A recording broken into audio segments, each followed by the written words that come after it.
le calcul du jour, qui était poser la division 21,57 divisé par 5. Alors ce n'est pas du tout une division euclidienne, puisqu'il y a une virgule. Division euclidienne, c'est une division avec des nombres entiers.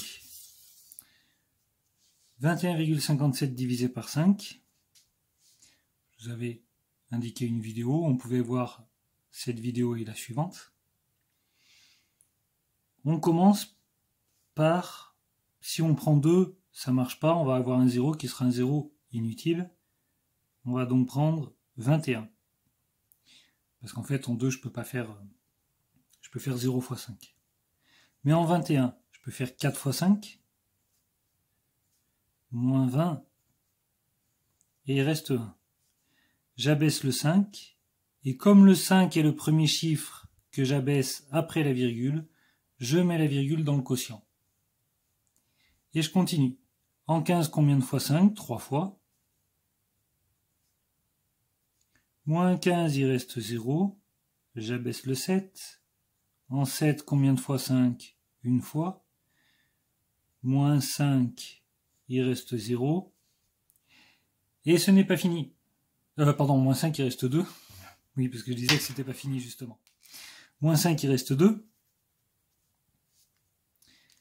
Et ce n'est pas fini. On ne peut pas avoir de reste dans ce genre de division. Soit elle ne se termine jamais, soit elle se termine, mais on ne peut pas avoir de reste et s'arrêter à un moment donné en disant il y va 4,31 fois, il reste 2. Ça c'est pas bon.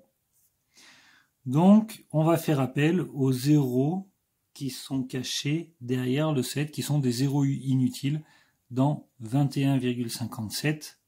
Je peux mettre autant de zéros que je veux derrière le 7, ce sont des zéros qui sont à la fin du nombre et après la virgule, donc ils sont inutiles. Mais là, pour le coup, le premier, en tout cas, au moins, il va être utile. Dans 20, combien de fois 5? 4 fois.